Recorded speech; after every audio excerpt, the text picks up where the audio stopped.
सबैलाई फेरि नमस्कार छ। एनएफटीमा तपाईँलाई स्वागत छ। आज हामी स्टाफ नोटेसनको बारेमा हामी सिक्नेछौँ।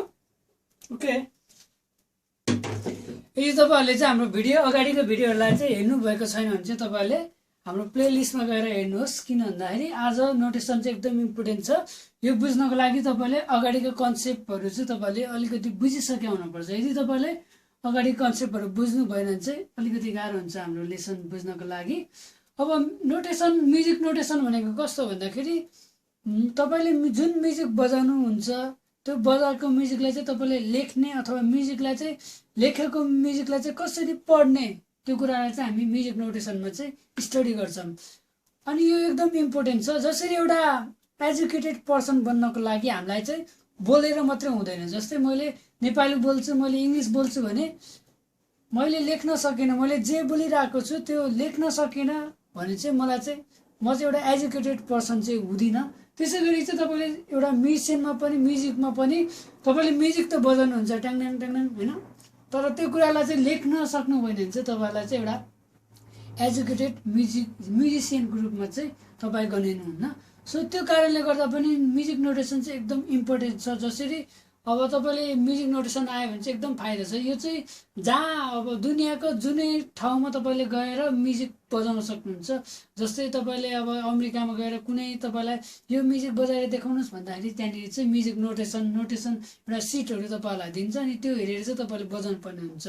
अनि यदि तपाईँलाई कुनै एउटा फेमस कम्पोजरको कम्पोजिसन तपाईँलाई बजाउन मन लाग्यो भने तपाईँलाई नोटेसन हेर्न सक्नुपर्छ। अनि त्यो सक्नु भने चाहिँ तपाईँले मजाले आफूले घरमै बसेर मजाले तपाईँले प्र्याक्टिस गर्न सक्नुहुन्छ, बजाउन सक्नुहुन्छ। अनि एकदम इम्पोर्टेन्ट छ, तपाईँले एकदम ध्यान दिएर सुन्नु होला। यो लेसन चाहिँ एकदम इम्पोर्टेन्ट छ। म तपाईँलाई अहिले आज चाहिँ यो नोटेसनको बेसिक कुराहरू मात्रै बताउनेछु। हामी बिस्तारै अबको लगभग 2-3 महिना अब हुन्छ कि कति समय लम्बिन्छ त्यो चाहिँ हामी नोटेसन मात्रै सिक्नेछौँ। 2-3 महिना अब कति हुन्छ हाम्रो कोर्स अनुसार तपाईँहरूले चाहिँ हामी 2-3 महिनासम्म चाहिँ नोटेसन म्युजिकलाई कसरी रिड गर्ने भन्ने बारेमा नै हामी सिक्नेछौँ। अब म तपाईँलाई एउटा स्ट्रक्चर बेसिक कुराहरू चाहिँ के हुन्छ नोटेसनमा, एउटा स्टाफ नोटेसनमा भनेर अब अहिले हामीले सिक्न लागेको चाहिँ स्टाफ नोटेसन हो।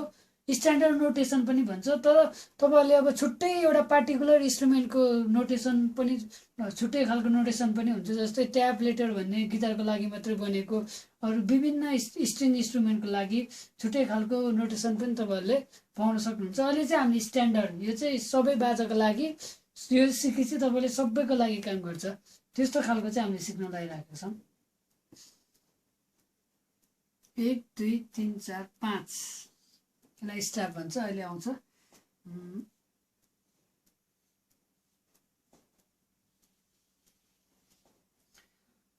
यो 5वटा लाइनलाई चाहिँ हामी म्युजिकमा चाहिँ स्टाफ भन्छौँ है।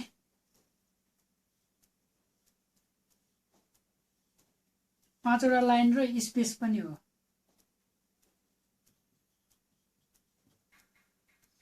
त्यसपछि यस्तो साइनहरू आउँछ।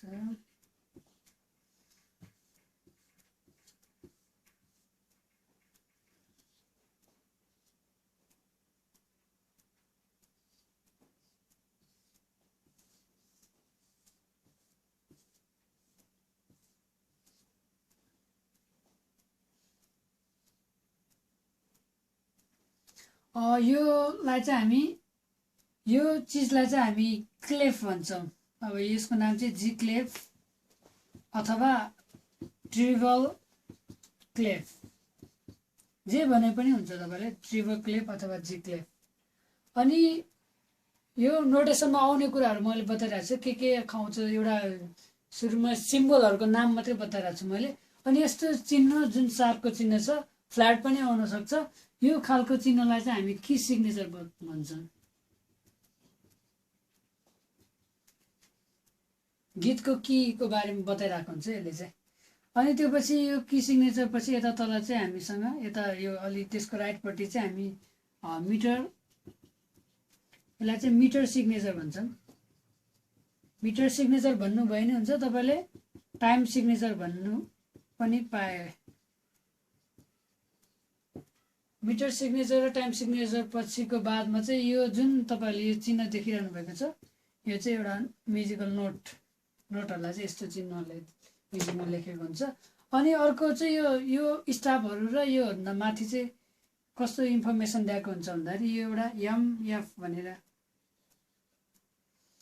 यस्तो खालको चिन्ह दिएको हुन्छ यो मुनितर्फ। यसलाई चाहिँ हामी डाइनामिक मार्किङ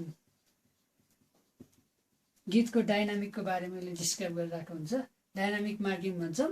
अनि यो यता माथितिर अब यस्तो खालको एउटा इटालियन वर्डहरू हो, यो चाहिँ अलेग्रो भनेर लेखेको हुन्छ अथवा जे पनि हुनसक्छ। कहिले कहिले चाहिँ नोटलाई नै यस्तै गरेर 60 यो टेम्पो बताइरहेको हुन्छ क्या। अनि यस्तो इटालियन वर्डलाई चाहिँ हामी जति पनि आउँछ यो चाहिँ अहिले एउटा एक्जाम्पलको लागि मात्रै मैले एउटा लेखिरहेको छु। अब त्यसपछि प्रेस्टो खालको हुन्छ अनि धेरै हुन्छ। यसलाई चाहिँ टेम्पो मार्किङ भन्छौँ। यसले चाहिँ गीतको टेम्पो कम्पोजिसन यो पिसको टेम्पोको बारेमा चाहिँ हामीलाई सन्देश दिइरहेको हुन्छ। अनि जुन यो लाइन छ तपाईँले यो लाइनलाई बार लाइन, यसलाई चाहिँ बार लाइन भन्छौँ हामी। अनि जुन एउटा यो सेगमेन्ट बनेको छ यहाँ यस्तो खालको यहाँ पनि बनेको छ यो इक्वल हुन्छ। यो जस्तै यहाँ तपाईँको 4 बिटको छ भने यता पनि के हुन्छ यो मेजर, यो 4 बिट हुन्छ। यसलाई चाहिँ हामी मेजर भन्छौँ। मेजर भने पनि भयो, तपाईँले बार भने पनि भयो, दुईवटा नाम जे भने पनि हुन्छ। बेसिकली चाहिँ एउटा नोटेसनमा चाहिँ यही कुराहरू नै आउँछ। तपाईँहरूले चाहिँ यही कुराहरू आउँछ। हामी चाहिँ अब कस्तो गर्छौँ भन्दाखेरि यो कुराहरूलाई चाहिँ हामी एक एउटा गरी पढ्छौँ। जस्तै स्टाफको बारेमा पढ्छौँ, त्योपछि हामी क्लेफ, त्योपछि की सिग्नेचर गर्दा गर्दै एक एउटाको बारेमा हामी पढ्छौँ। अनि त्यसो गर्दा चाहिँ तपाईँहरूले चाँडै एकदम राम्रोसँग कन्सेप्चुअली तपाईँले बुझ्न सक्नुहुन्छ। सो हामी त्यसरी नै पढ्नेछौँ। अहिलेको लागि चाहिँ स्टाफमा चाहिँ यो जुन 5वटा लाइन छ त्यसलाई चाहिँ 5वटा लाइन र 4वटा स्पेसको ग्रुपलाई स्टाफ भन्छौँ। अनि यो ट्रिबो क्लेफले चाहिँ के बताइरहेको हुन्छ भन्दाखेरि एउटा इन्स्ट्रुमेन्ट कुन इन्स्ट्रुमेन्ट बजाउने, अब गिटारमा हो भने यो आउँछ, त्यसपछि अब बेस गिटारमा हो भने अर्कै खालको क्लेफ आउँछ। अब बाजा अनुसार यो फरक हुनसक्छ यो क्लेफ। अनि जस्तै अब ड्रमहरू हो भने अर्कै खालको न्युट्रल क्लेफ आउँछ। यो क्लेफले चाहिँ हामीलाई बाजाको टाइप र एउटा रेन्जको आधारमा चाहिँ हामीले यो क्लेफलाई प्रयोग गर्न पर्ने हुन्छ। त्यो चाहिँ हामी क्लेफ आउँदाखेरि नै तपाईँहरूलाई पढाउनेछौँ।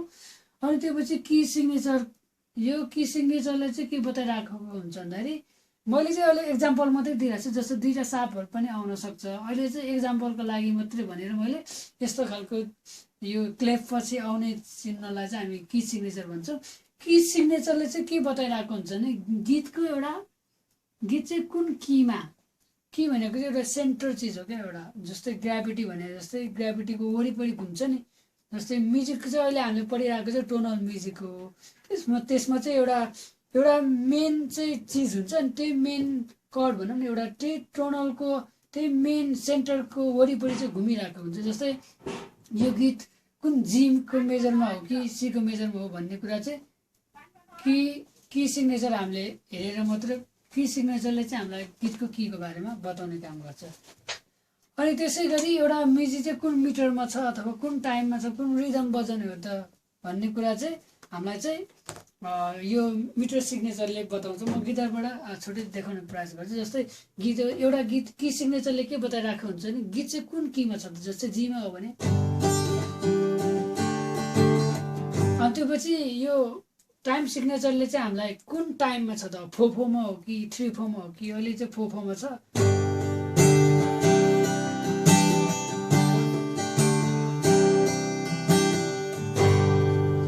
टाइम सिग्नेचरले हामीलाई टाइमिङ यो मिटरहरूको बारेमा चाहिँ बताइराखेको हुन्छ। अनि जसरी कीले कीको बारेमा मिटरले यो टाइम सिग्नेचर अथवा मिटर सिग्नेचरले मिटर र टाइमिङको बारेमा चाहिँ हामीलाई बताइराखेको हुन्छ। त्यसै गरी यो डाइनामिक मार्किङ छ। यो डाइनामिक मार्किङले चाहिँ अब म्युजिक कतिको लाउड, कति बेला चाहिँ डाइनामिक भनेको अगाडि नै हामीले भनिसकेका छौँ म्युजिकको लाउडनेस सम्बन्धी रिलेटेड कुरा हो। त्यो कारणले गर्दाखेरि चाहिँ अब एउटा फ्रेज अथवा एउटा म्युजिकको एउटा सेक्सन चाहिँ कति ठुलो बजाउने भन्ने कुरा हेर्नको लागि चाहिँ तपाईँले यो डाइनामिक मार्किङ हेर्नुपर्ने हुन्छ। जस्तै ठुलो हो कि अथवा सब खालको डाइनामिक हो कि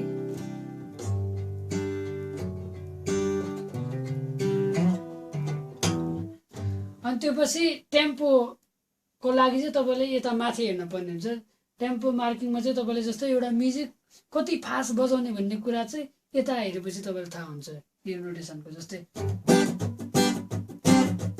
यतिको टेम्पोमा हो कि अथवा स्लो अझै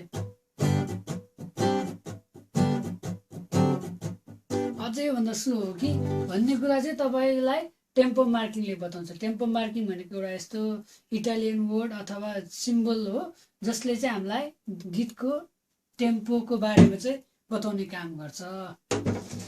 बेसिक कुराहरू चाहिँ यही हो तपाईँले बुझ्नुपर्ने। अब त्यो पछि म्युजिक इनको लागि चाहिँ इन बार लाइन भन्ने छुट्टै हुन्छ। कस्तो हुन्छ भने यस्तो गरेको हुन्छ अनि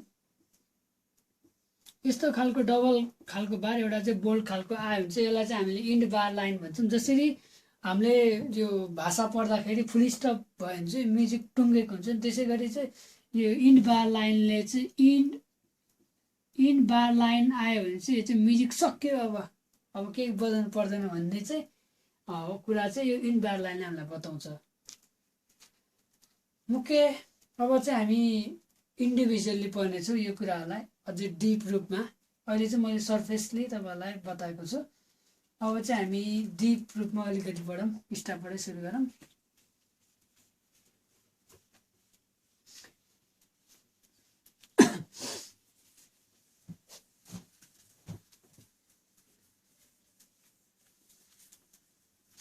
यो स्ट्राप सुरु भन्नु अगाडि चाहिँ तपाईँले एक दुईवटा कुरा चाहिँ बुझ्नुपर्ने हुन्छ। यो ब्याकग्राउन्डको लागि भनौँ न, ब्याकग्राउन्डको लागि चाहिँ एक दुईवटा कुरा बुझ्नुपर्ने हुन्छ। एउटा चाहिँ अस्ति हामीले नोटको बारेमा बताएको छ, तर नोटको टाइपहरू तपाईँहरू सिक्नुपर्ने हुन्छ। अनि त्यो पछि चाहिँ एउटा इन्स्ट्रुमेन्टको यो अर्गानोलोजी भन्छ, अर्गानोलोजी, यो दुईटाको बारेमा बताइसकेपछि चाहिँ यो स्टाफमा हामी जानेछौँ। किनकि यो दुईटा बुझेपछि चाहिँ बुझ्नलाई अलिकति अझै सजिलो हुने भएको कारणले गर्दाखेरि हामी सुरुमा यो दुईटा पढ्नेछौँ अनि स्टाफ पढ्नेछौँ। आज चाहिँ हामी स्टाफ मात्रै पढ्नेछौँ। अर्को भिडियोमा चाहिँ हामी तपाईँलाई क्लेफको बारेमा पढाउनेछौँ। ओके, हामी नोटबाट सुरु गर्नेछौँ। अस्ति हामीले के भनेको छ भन्दाखेरि म्युजिकमा चाहिँ म्युजिकल नोटेसनमा चाहिँ नोट भनेको चाहिँ एउटा यस्तो सिम्बल हो, SYMB सिम्बल अथवा sign that indicates the pitch of the note अथवा pitch or duration of the sound. साउन्डको पिच र ड्युरेसनलाई इन्डिकेट, ड्युरेसन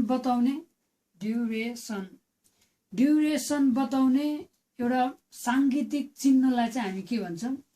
नोट भन्छौँ। म्युजिकल नोटेसनमा एउटा चाहिँ पिच बताउने काम गर्छ, एउटा चाहिँ ड्युरेसन बताउने काम गर्छ नोटले। अब तपाईँहरूले के बुझ्नु भन्दा अहिले चाहिँ हामी पिचको बारेमा मात्रै छुनेछौँ। ड्युरेसनको बारेमा चाहिँ यो टाइम सिग्नेचर मिटर सिग्नेचर आउने बेला चाहिँ तपाईँहरूलाई हामी ड्युरेसनको बारेमा बताउनेछौँ। एउटा नोट चाहिँ कस्तो रहेछ भन्दाखेरि एउटा चिन्ह हो, जस्तो नै हुन पायो यस्तो खालको चिन्ह अहिले आउँछ। अनि जुन चिन्हले चाहिँ हामीलाई कि पिच बताउँछ कि ड्युरेसन बताउँछ। कुनै पनि साउन्ड कति हाई अथवा त्यो हाई भएको साउन्ड चाहिँ कति बेरसम्म बज्ने भन्ने कुरालाई चाहिँ हामी नोट भन्छौँ। जस्तै मसँग एउटा नोट छ यहाँ, यो कति हाई हो त?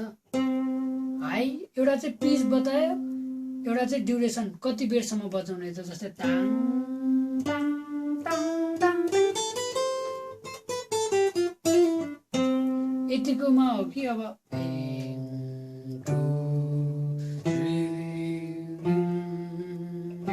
अहिले चाहिँ ड्युरेसन अलिकति लामो छ। यस्तो ड्युरेसन र पिच दुइटै बताउने खालको चिन्हलाई चाहिँ हामी नोट भन्छौँ। अनि यो चाहिँ कस्तो हुन्छ भन्दाखेरि यसको एनाटोमी अथवा पार्ट्स हेरौँ न कस्तो खालको हुने रहेछ। यसको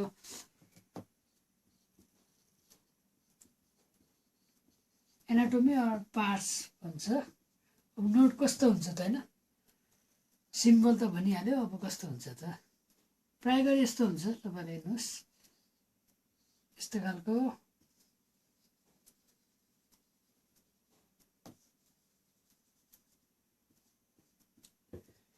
यो पार्टलाई चाहिँ हामीले तपाईँले देख्नु भएको छ, यो नोटको यो पार्टलाई चाहिँ हामी नोट हेड भन्छौँ। नोटको टाउको अथवा टाउको भन्न सक्नुहुन्छ। अहिले चाहिँ वाइट छ, त्यो कारणले गर्दा वाइट नोट हेड अनि जुन यो पार्ट छ यसलाई चाहिँ हामी स्ट्रिम भन्छौँ। त्यो पछि हामीसँग यस्तो खालको एउटा छ, यसलाई चाहिँ हामी फ्ल्याग, तपाईँले टेल भन्न पनि पायो, तपाईँले हुक पनि भन्न पायो, जे भने पनि भयो। अब याद गर्नुपर्ने कुरा चाहिँ कस्तो हुन्छ भन्दाखेरि तपाईँसँग तपाईँको टाउको चाहिँ नोट हेड चाहिँ जहिले पनि कि कालो कि सेतो हुन्छ। अनि नोट हेड चाहिँ प्रयोग गर्दाखेरि तपाईँले याद गर्नुपर्ने कुरा चाहिँ के हो भन्दाखेरि तपाईँको नोट हेड चाहिँ व्हाइट हेड छ, तर तपाईँले फ्ल्याग चाहिँ युज गर्न पाउनुहुन्न। यसरी तपाईँले फ्ल्याग चाहिँ व्हाइटसँग चाहिँ प्रयोग गर्न पाउनुहुन्न। यदि प्रयोग गर्नुभयो भने तपाईँको नोटेसन चाहिँ रङ हुन्छ। अनि फ्ल्याग चाहिँ त्यो भएको कारणले गर्दाखेरि जहिले नै ब्ल्याक, नोटको हेड ब्ल्याक छ भने मात्रै हामीले फ्ल्यागलाई प्रयोग गर्ने, नत्र भए प्रयोग गर्न तपाईँले पाउनुहुन्न। अनि त्यसै गरी स्ट्रिम चाहिँ कि माथि नोटको यसरी जान्छ कि तल जान्छ। अब तपाईँले स्ट्रिम माथि लानु पर्यो भने चाहिँ तपाईँले नोट हेडको राइट साइडबाट तपाईँले माथि लानुहोस्, अनि तल लानु पर्यो भने चाहिँ तपाईँले यसरी लेफ्टबाट तपाईँले तल लानुहोस्। फेरि तपाईँले यस्तो गरेर अब यहाँ चाहिँ एउटा नोट हेड छ, अनि त्यसपछि तपाईँले चाहिँ तल चाहिँ लानुभयो, तर यताबाट यसरी लानुभयो भने चाहिँ यो चाहिँ बिग्रियो। अथवा तपाईँले यस्तो गरेर माथि लानुभयो, माथि चाहिँ तपाईँले यता लेफ्टबाट चाहिँ माथि लानुभयो भने यो नि तपाईँको नोटेसन बिग्रियो। त्यसै गरी फ्ल्याग चाहिँ कति बेला युज गर्नु भन्दा फ्ल्याग युज गर्दाखेरि तपाईँले ध्यान दिनुपर्ने चाहिँ फ्ल्याग चाहिँ हेड अघि नै भनिहालेँ, कालो हेड छ भने मात्रै तपाईँले, कालो टाउको छ भने मात्रै तपाईँले युज गर्नु पायो। अनि जहिले पनि यो चाहिँ राइट हुन्छ। स्ट्रिम तल भए पनि स्ट्रिम माथि भए पनि यो स्ट्रिमसँग रिलेटेड छैन। त्यो कारणले गर्दाखेरि तपाईँहरूले स्ट्रिम यसरी युज गर्नुभयो पनि, यता युज गरे पनि राइट, यता युज गरे पनि राइट। फेरि तपाईँले यस्तो गरेर लेफ्ट युज गर्नुभयो भने चाहिँ तपाईँको यो नोटेसन बिग्रिन्छ। तपाईँले याद गर्नुपर्ने कुराहरू मैले भनिसकेँ। सेतोमा फ्ल्याग युज गर्न पाउँदैन। त्यसपछि स्ट्रिम जहिले पनि माथि हो भने राइटबाट जानुपर्छ, तपाईँले तल लानुभयो भने लेफ्टबाट लानुहोस्। अनि यसरी फ्ल्याग युज गर्दाखेरि जहिले फ्ल्याग चाहिँ राइट डाइरेक्सनमा मात्रै हुन्छ। अब यो चाहिँ एनाटोमी भयो। पछि चाहिँ ड्युरेसन, यसको छुट्टै भ्यालुहरू हुन्छ, त्यो चाहिँ हामी अलिक पछि यो टाइम सिग्नेचरहरू आउँदाखेरि हामी गर्नेछौँ। अब हामीले भनिहाल्यौँ कि एउटा नोटले चाहिँ पिच र ड्युरेसन चाहिँ इन्डिकेट गर्छ भनेर। अब कुरा आयो पिच इन्डिकेट गर्छ भने कस्तो खालको पिच, कतिवटा हुन्छ त्यसो पिचहरू म्युजिकमा, कतिवटा हुन्छ भन्ने कुरालाई हामी अब स्टडी गर्ने हो भने हामीसँग म्युजिकमा चाहिँ 12वटा नोट्स अथवा तपाईँले पिचेस पनि भन्न सक्नुहुन्छ। 12वटा नोटहरू तपाईँहरूले म्युजिकमा चाहिँ 12वटा नोटहरू हुन्छन्। जति पनि तपाईँले म्युजिकहरू सुन्नुहुन्छ, जस्तो म्युजिक पनि, जस्तो तपाईँले क्लासिकल म्युजिकदेखि अब त्यसपछि ज्याज म्युजिकदेखि अब पपुलर म्युजिकहरूदेखि लिएर अब म्युजिकको टेक्स्चर जस्तो भए पनि, जस्तो पोलिफोनिक, मोनोफोनिक, जस्तै हामीले होमोफोनिकहरू सिक्यौँ, जस्तो खालको टेक्स्चर भए पनि, जस्तो खालको म्युजिक भयो नि, सङ्गीतमा चाहिँ 12वटा नै प्रयोग हुने। प्राय गरी चाहिँ 12वटा हो। अब सबैमा चाहिँ नभनौँ, किनकि अहिले चाहिँ अर्को सिस्टमको म्युजिकहरू पनि आएको छ, अनि जसमा चाहिँ 12वटा बाहेक धेरै पनि युज गर्छ। अहिले चाहिँ के बुझ्नुहोस् भन्दाखेरि अहिले हाम्रो प्रायः जस्तो सबै म्युजिकमा चाहिँ 12वटा नोट, जस्तै हामीसँग गिटार छ, गिटारमा पनि 12वटा नोटै युज हुन्छ। जस्तै यो 12वटा, यसरी 12वटा नोट नै युज हुन्छ गिटारमा पनि, पियानो पनि त्यही अनुसार चाहिँ 12वटा नोटहरू युज हुन्छ। अब 12वटा नोटलाई चाहिँ हामीले त अब साउन्डलाई त अब हामीसँग 12वटा नोट छ भन्यौँ, तर अब यति धेरै साउन्डलाई कसरी नाम दिने त, केही सिस्टम त एउटा बनाउनु पर्यो। त्यही सिस्टममा चाहिँ अहिले जसरी हामीले अहिले इङ्ग्लिस पढ्दाखेरि चाहिँ रोमन अल्फाबेटमा हामीले 26वटा लेटर पढ्छौँ, त्यही कन्सेप्टलाई चाहिँ म्युजिक पनि एप्लाई गरेको छ। र अहिले म्युजिकमा चाहिँ यो 12वटा नोटलाई चाहिँ इन्डिकेट गर्नको लागि हामीसँग 7वटा रोमन लेटर्सहरू चाहिँ हामी first letters of Roman alphabet 7वटा युज गरेर चाहिँ यो नोटहरूलाई चाहिँ हामी इन्डिकेट गर्छौँ। जस्तै सुरुमा A B C D E F G. अब तपाईँले सोच्नु होला फेरि जी पछि के आउँछ त भन्नुभयो भने चाहिँ सङ्गीतमा चाहिँ जी पछि फेरि ए आउँछ। त्यो कुरा चाहिँ तपाईँले याद गर्नुहोस् है। जी पछि ए आउँछ, ए पछि बी हुन्छ। अब जी पछि चाहिँ याच आउनु पर्ने भन्ने तपाईँले चाहिँ नसम्झिनुहोस्। याच चाहिँ अब कोही कोही ठाउँमा चाहिँ प्रयोग हुन्छ। जस्तै जर्मनमा चाहिँ तपाईँले याच पनि प्रयोग हुन्छ म्युजिकमा। जर्मनीमा चाहिँ याच भन्नेको चाहिँ बीलाई चाहिँ याच भन्छ। अनि त्यहाँनिर चाहिँ बीलाई चाहिँ याच भनेर चाहिँ पढाइरहेको हुन्छ, याचलाई बी यस्तो। तर हाम्रो अहिलेको लागि चाहिँ याच भन्ने हुँदैन भनेर भनौँ। अहिले चाहिँ हामीसँग 7वटा लेटर छ। अब तपाईँले सोच्नु होला फेरि यति धेरै लेटर एउटा अब अल्फाबेटमा त कति अब धेरै छ, जेडसम्म छ, यहाँ चाहिँ किन जीसम्म भन्नुभयो भने पहिला चाहिँ एक ताका चाहिँ धेरै पुरानो हिस्ट्री तपाईँले म्युजिक हिस्ट्री पढ्नुभयो भने चाहिँ पहिला चाहिँ लगभग एदेखि ओसम्म नै प्रयोग भएको थियो। 14वटा लेटर नै प्रयोग गर्थ्यो म्युजिकमा। पछि चाहिँ यो एकदम घटाएर ल्याएको हो। फेरि तपाईँले एउटा क्वेसन के गर्नु होला भन्दाखेरि अब यहाँ एदेखि ओसम्म त 15वटा छ, मैले चाहिँ किन 14वटा भनिरहेको छु भन्दाखेरि त्यति बेला चाहिँ जे भन्ने लेटर नै 16th सेन्चुरीतिर आएको हो। त्यो कारणले गर्दा यो चाहिँ 16th सेन्चुरीभन्दा अगाडिको म्युजिक एकदम। बोइथियस भन्ने मान्छेको बारेमा तपाईँले हेर्नुहोस्, यो चाहिँ रोमन मान्छे हो। उहाँले चाहिँ पाइथागोरसको जुन म्याथमेटिकल आइडिया छ म्युजिकमा त्यसलाई प्रयोग गरेर उहाँले चाहिँ त्यो समयमा प्रयोग गरेको हो भन्ने चाहिँ धारणा बढी छ। अनि उहाँले चाहिँ त्यसरी 14वटा एदेखि ओसम्म प्रयोग गर्नुभएको थियो। अब 7वटा लेटर युज गर्छौँ हामीले। 7वटा सहित एक्स्ट्रा हामीले सिम्बलहरू पनि युज गरेर 12वटा बनाउने काम गर्छौँ। जस्तै 2टा एक्स्ट्रा साइनहरू हामी युज गर्छौँ। यो यस्तो र यस्तो खालको साइन, यसलाई चाहिँ हामी फ्ल्याट साइन भन्छौँ, यसलाई चाहिँ हामी सार्प भन्छौँ। हाम्रो भिडियो कति मिनट भयो होला? हामी लगभग आज आधी घन्टा जति मात्रै गर्नेछौँ, 20 मिनट। ओके, हामी 10 मिनट पढ्नेछौँ। योलाई चाहिँ हामी सार्प भन्छौँ, यसलाई चाहिँ हामी फ्ल्याट भन्छौँ। यसको कन्सेप्ट अब आउँछ। अब मैले 7वटा प्रयोग गरिसकेँ। 12वटा चाहिँ कसरी हुन्छ भन्दाखेरि यस्तो साइनहरू प्रयोग गरेर चाहिँ हामीले 12वटा बनाउँछौँ। अब ए भन्दा माथि चाहिँ तपाईँले ए पछि चाहिँ बी आउँछ भनेर तपाईँले साधारण त पढिरहनु भएको छ। तर म्युजिकमा चाहिँ कस्तो हुन्छ, ए पछि ए र बीको बिचमा एउटा चिज हुन्छ क्या, त्यसलाई चाहिँ हामी भन्छौँ ए सार्प अर बी फ्ल्याट। जे भने पनि भयो तपाईँहरूले, ए सार्प भने पनि भयो तपाईँले, बी फ्ल्याट तपाईँले भन्ने भए पनि हुन्छ, केही छैन। त्यो पछि बी पछि चाहिँ सी आउँछ। यसलाई सीलाई फेरि बी सार्प भन्न पनि पाउनु चाहिँ बी पछि सी पछि सी सार्प अथवा डी फ्ल्याट आउने भयो। त्यो पछि मात्रै डी आउँछ। त्यसै गरी हाम्रो डी पछि त ई आउँछ नर्मल ल्याङ्ग्वेजमा त। तर म्युजिकमा चाहिँ के हुन्छ, डी र ईको बिचमा पनि के हुन्छ, D sharp or E flat, D sharp or E flat जे भने पनि पायो। अनि ई पछि तपाईँको यहाँ पाउँछ। त्यसै गरी सेम रुल, त्यसपछि एफ सार्प अथवा जी फ्ल्याट, त्यसपछि जी सार्प अथवा ए फ्ल्याट, त्यसपछि त ए नै आउने भयो, दोहोरी नै भयो। यस्तो गरेर हामीसँग चाहिँ 12वटा नोटहरू चाहिँ म्युजिकमा हुन्छ।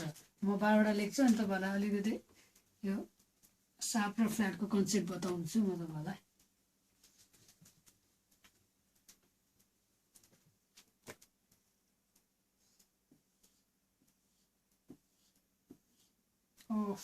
स्टाफ पनि लेखिरहेको छु म।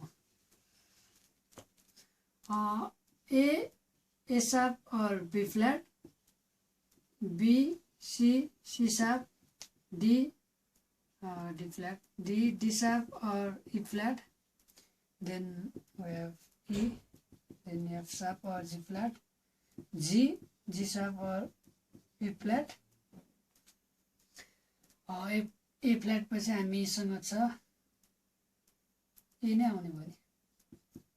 लगभग 1 2 3 4 5 6 7 8 9 10 11 के चाहिँ छुट्टिन्छ मेरो A sharp B C sharp D sharp E F sharp यता एफ यहाँ छुट्टिन्छ है ल ई पछि एफ पछि एफ साप त्यसपछि जी फ्ल्याट एफ साप और जी फ्ल्याट जी साप और ए फ्ल्याट त्यसपछि त्यति हो ए आइहाल्छ त्यसपछि 9 10 11 12 यसरी चाहिँ हामीसँग 12वटा चाहिँ नोट्सहरू चाहिँ म्युजिकमा आउँछ 12वटा नोटहरूको नाम हो योलाई ए साप अथवा बी फ्ल्याट भन्छौँ यो साप र फ्ल्याट चाहिँ कस्तो भन्दाखेरि सापको जनरल मिनिङ चाहिँ यो कुनै पिच चाहिँ हायर भयो भने चाहिँ त्यसलाई चाहिँ हामी साप भा भन्छौँ अनि लोवर भयो भने चाहिँ लोमा गएको छ भने चाहिँ त्यसलाई फ्ल्याट भएको भन्छ जस्तै गीत गाउँदाखेरि अलिकति गाउने नोटभन्दा अलिक हाई गएन ओ तेरो अलिक साप भएको छ तपाईँले भन्नु पायो त्यसपछि अलिकति जुन हुनुपर्ने एउटा नोट छ त्यसको पिचभन्दा अलिकति लोवर गएको छ भने चाहिँ तिम्रो भोइस अलिकति फ्ल्याट भएको छ है भनेर तपाईँले त्यसरी भन्न सक्नुहुन्छ अनि यो 12वटा नोट चाहिँ यसको सबैको डिस्टेन्स चाहिँ इक्वल छ अनि त्यो इक्वल छ त्यो डिस्टेन्स चाहिँ हाफ स्टेप भन्छौँ हामीले हाफ स्टेप अथवा सेमिटोन यो सबै जस्तै ए सापदेखि ए सापमा पनि 1 सेमिटोन हो त्यसपछि ए सापदेखि बी प्लेन 1 सेमिटोन यहाँनिर अलिकति झुकिन लाग्ने कुरा चाहिँ तपाईँहरूले जस्तै बी पछि किन बी साप बिचमा नभएको त्यसपछि बी साप पछि सी किन नआएको भनेर तपाईँहरूले सोचिराख्नु भयो होला यसको लागि चाहिँ अलिकति तपाईँले यो ट्युनिङ सिस्टम भन्ने पढ्नुपर्ने हुन्छ त्यसको यसमा चाहिँ त्यो पढेपछि चाहिँ अलिकति क्लियर हुन्छ अहिलेको लागि चाहिँ तपाईँहरूले यति बुझ्नुहोस् कि अहिले चाहिँ बी पछि डाइरेक्ट सी आउँछ हाफ स्टेप माथि गयो भने यो सीलाई चाहिँ तपाईँले बी साप चाहिँ भन्न पाउनुहुन्छ अनि त्यसै गरी यो सबैको डिस्टेन्स इक्वल हुन्छ त्यसलाई चाहिँ हामी 1 सेमिटोन भन्छ किबोर्डमा 1 सेमिटोन भनेको चाहिँ तपाईँसँग जस्तै किज छ भने एउटा ब्ल्याक किज हुन्छ एउटा व्हाइट किज हुने भयो जस्तै यहाँबाट तपाईँसँग छ अब बी छ भने यो नोट चाहिँ बी हो भने यताबाट यता गयो भने चाहिँ एउटा स्टेप मुभ गऱ्यो भने चाहिँ किबोर्डमा चाहिँ हाफ स्टेप हुन्छ गिटारमा चाहिँ अब कस्तो हुन्छ भने एउटा फ्रेडको डिस्टेन्सलाई हाफ स्टेप भनिन्छ हाम्रो गिटारमा चाहिँ जस्तै यो गिटारको एउटा फ्रेडबोर्ड भयो अब एउटा फ्रेड यो फर्स्टदेखि सेकेन्ड पोजिसनमा तपाईँ मुभ गर्नु भने चाहिँ हाफ स्टेप हुन्छ यतादेखि यता गयो भने चाहिँ त्यसलाई चाहिँ हामी होल स्टेप भन्छौँ हुन्छ हाम्रो यो टेक्निकल गडबडीको कारणले गर्दाखेरि एउटा फ्रेड तपाईँले नाग्यो भने चाहिँ त्यसलाई हाफ स्टेप भन्छ अनि दुईवटा नाग्यो भने चाहिँ त्यसलाई चाहिँ होल स्टेप भन्छ जस्तै यहाँबाट तपाईँ एबाट डाइरेक्ट बीमा जम्प गर्नुभयो भने चाहिँ त्यसलाई चाहिँ होल स्टेप भन्छौँ हामीले म्युजिकमा जस्तै सीबाट डीबाट एफ त्यस्तै गरी यसरी एकैवटा नोटलाई जम्प गर्नुभयो भने चाहिँ तपाईँहरूले त्यसलाई चाहिँ होल स्टेप भन्छौँ हामी आज चाहिँ हामीले तपाईँलाई चाहिँ स्टाफ पढाउने भनेको थियो तर आज चाहिँ अलिक टाइम नपुगेको कारणले गर्दा चाहिँ हामी नोटमा नै आजको टाइम सकाउनेछौँ र हामी अर्गानोलोजीको छुट्टै सानो कन्सेप्ट लिएर हामी स्टाफमा जान्छौँ अनि चाहिँ तपाईँहरूलाई स्टाफ अझै क्लियरली बुझ्न सजिलो हुनेछ मैले होल स्टेप सेमिटोन होल स्टेपको बारेमा तपाईँहरूलाई बताइसक्यो होल स्टेपलाई चाहिँ तपाईँले होल टोन पनि भन्न सक्नुहुन्छ होल टोन अथवा टोन पनि भन्न सक्नुहुन्छ अब अलिकति यो साप र फ्ल्याटको कुरा गरौँ यो मान्छे अलि मैले देख्दा चाहिँ प्रायः जस्तो सिक्न आउनेहरू चाहिँ अलिक यो साप र फ्ल्याटको कन्सेप्टमा नै अलिकति झुकिन्छ कि जस्तो अघि मैले बताएँ कि जनरली साप भनेको हायर इन पिच भयो नि हो अनि फ्ल्याट भनेको चाहिँ लोवर इन पिच भयो भने चाहिँ हामी फ्ल्याट भन्छौँ अब यो साइनले चाहिँ के काम गर्छ भन्दाखेरि म्युजिकमा यस्तो साइनहरूलाई चाहिँ हामी एक्सिडेन्टल्स भन्छौँ क्या अब अर्को साइन पनि आउँछ यस्तो नेचुरल साइन आउँछ यो तिनवटालाई चाहिँ हामीले यो एक्सिडेन्टल्स भन्छौँ म्युजिकमा अब एक्सिडेन्टलको काम चाहिँ अब योहरूको कस्तो हुन्छ भने यो सापले चाहिँ के गर्छ भन्दाखेरि तपाईँको यो सापले चाहिँ कुनै पनि नोटको पिचलाई चाहिँ 1 सेमिटोन चाहिँ हाई गरिदिने काम गर्छ यसको फङ्सन भनौँ न यसको काम जस्तो तपाईँले ए भन्नुभयो, त्यसो ए साप भनेको चाहिँ यस्तो यो सापले चाहिँ के गरिरहेको छ भन्दा यो नोटको पिचलाई चाहिँ 1 सेमिटोन चाहिँ माथि लाने हाई गरिदिने काम गरेको छ। त्यो भएको कारणले गर्दाखेरि ए साप भनेको चाहिँ ए भन्दा चाहिँ 1 हाफ स्टेप अथवा 1 सेमिटोन माथिको नोट हो।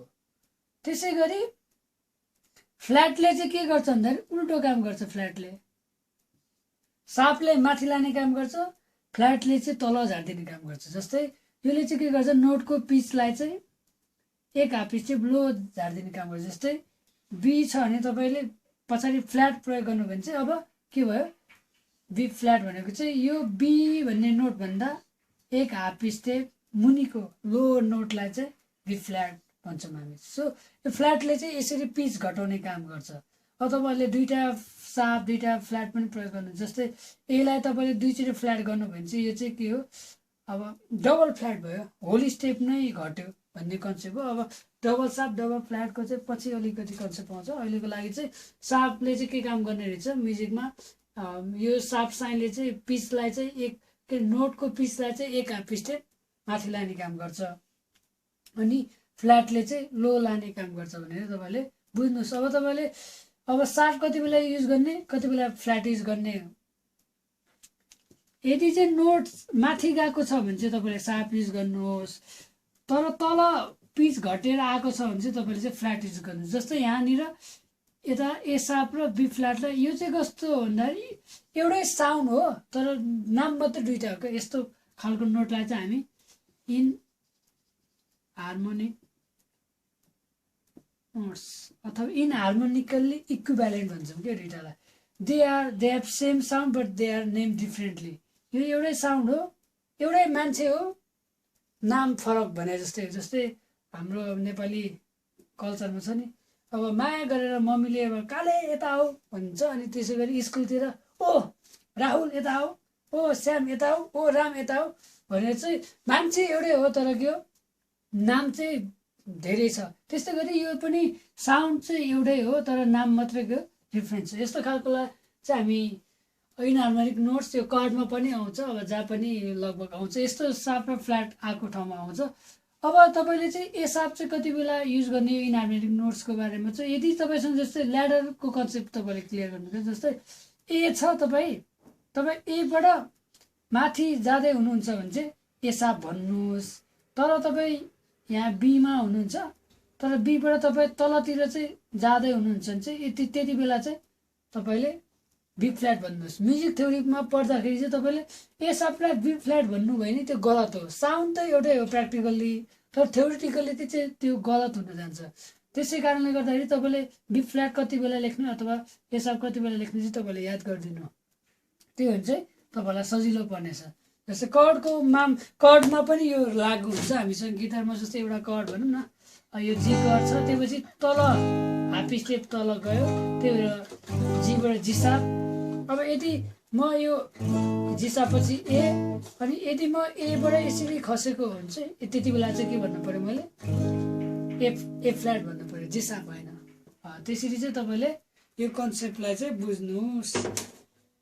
ओके, आज हामी लगभग नोटको कुराहरू तपाईँलाई हामीले भनिसकेको छ। अब एउटा कुरा मात्रै बाँकी छ। जस्तै यी 12वटा नोटहरूलाई चाहिँ हामीले दुईवटा ग्रुपमा बाँड्न सक्छ। एउटा चाहिँ साफ एक्सिडेन्टल्स आएको, अर्को चाहिँ एक्सिडेन्टल नआएको। हेर्नुहोस् है, जस्तै एक्सिडेन्टल आएको नोट्सहरू कुन कुन छ, यति धेरै छ। त्यसपछि एक्सिडेन्टल नआएको होला मात्रै जान्छु।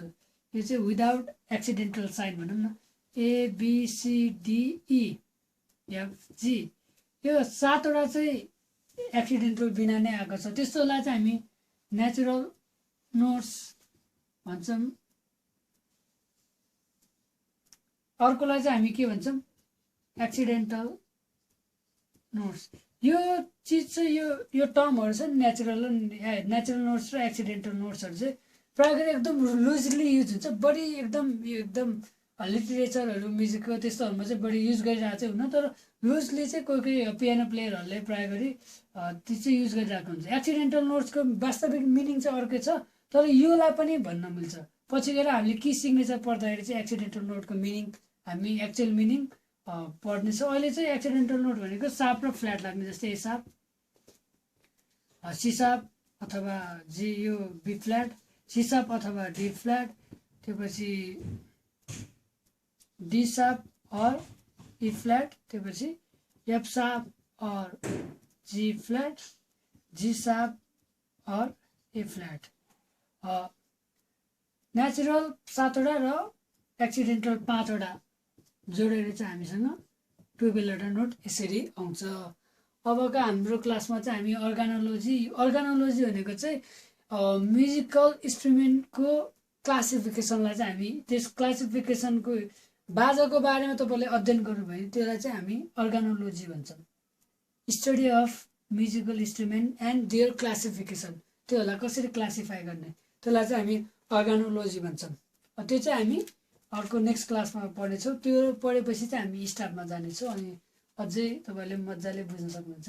र जसो गर्छ तपाईँले यदि कुनै चिज बुझ्नु भएन भने हाम्रो कमेन्टमा लेख्नु होला, हाम्रो च्यानललाई सब्सक्राइब गर्नुहोस्। हुन्छ, थ्याङ्क यू।